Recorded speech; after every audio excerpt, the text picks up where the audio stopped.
पहाड़ी का भूत पार्ट 2। अभी जंगल में सुबह ठीक से नहीं हुई थी कि लोगों ने बबलू बंदर के पूरे खानदान को रोते हुए देखा। वो सब रोए जा रहे थे और जब कोई उनसे पूछता कि क्या हुआ है तो वो सब गला फाड़ फाड़ के रोने लगते। जंगल आहिस्ता आहिस्ता जाग रहा था, लेकिन हमेशा की तरह इसमें एक सुकून की कैफियत नहीं थी, बल्कि एक अरताश और गम था। आखिरकार जब बबलू बंदर ने देखा कि सारे जानवर इसके घर के पास जमा हो गए हैं तो वो बाहर निकला और दर्दनाक आवाज में कहने लगा, हाय हम लूट गए, हम बर्बाद हो गए, हमारे सारे साल की मेहनत यूं ज़ाया हो जाएगी, हमें नहीं मालूम था। ऐसी क्या आफत आ पड़ी भाई बबलू, सारी तफसील भी तो बताओ। बिल उमरी बबलू बंदर की इस अदाकारी से सख्त आजिज थी। अदाकारी तो इस पे छपती थी। हुआ क्या है भाई? रातों का वक्त था कि अचानक मुझे पटाख की आवाज़ें सुनाई दी। हमने घर के पास ही गोदाम में केलों का अच्छा खासा जखीरा जमा किया हुआ था। अभी तो वो केले ठीक से पके भी नहीं थे। मैंने एक साए को देखा जो बेदर्दी के साथ केलों को खाता जा रहा था। वो अजीब और गरीब शेर थी जिसको सर का कोई पता नहीं था, अपने साथ ढेरों केले ले गया। वो इतना बड़ा खौफनाक था कि मेरी हिम्मत ना हो सकी मैं इसे रोक सकता। घबराहट के मारे में एक चट्टान के पीछे छुप के सारा मंजर देख रहा था। वो अजीब सी चीज क्या थी? कहीं वो भूत तो नहीं? जिराफे ने कहा। भूत? कैसा भूत? किसका भूत? कहाँ का भूत? कहीं वो रंगा भालू का भूत ना हो? इनको तोते ने आवाज दी। क्या? रंगा भालू का भूत? सब एक साथ चिल्लाए। हाँ, सुना है कि काली पहाड़ी पर किसी ने इसको देखा है।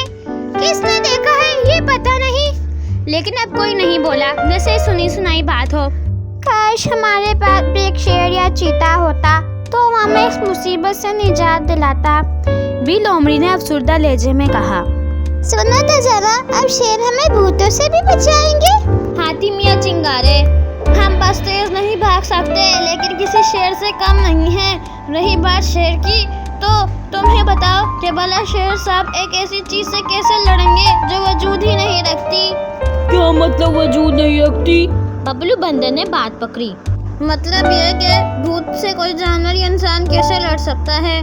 हाथी मियाँ गड़बड़ा के बोले। खैर, यहाँ तमाम जानवरों ने बबलू बंदर को हौसला दिया और कुछ जानवरों ने मदद करते हुए बहुत सारे फल बबलू के घर वालों को दिए। लेकिन मामला ये था कि अब हर दूसरे दिन किसी न किसी की चीजें गायब होना शुरू हो गई।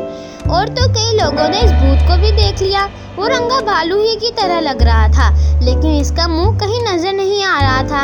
अब लोगों ने घात लगाकर उसे पकड़ना चाहा, लेकिन उसे देखते ही जानवरों पे घबराहट तारी हो जाती और वो भूत सबकी आंखों के सामने से चीजें उठा के ले जाता। आखिरकार सब मिलकर बैठे और इसमें जो सबसे अहम बातें हुई वो ये थी कि सबने अपनी घबराहट पे काबू पाना है। वो हमारी घबराहट से फायदा उठाता है। हो सकता है वो जंगल का ही कोई जानवर हो, क्योंकि भूत भला कब खाना खाता है? भूतों को तो भूख भी नहीं लगती। और फिर तय हो गया कि आज रात हम सब जागेंगे और भूत को जरूर पकड़ेंगे।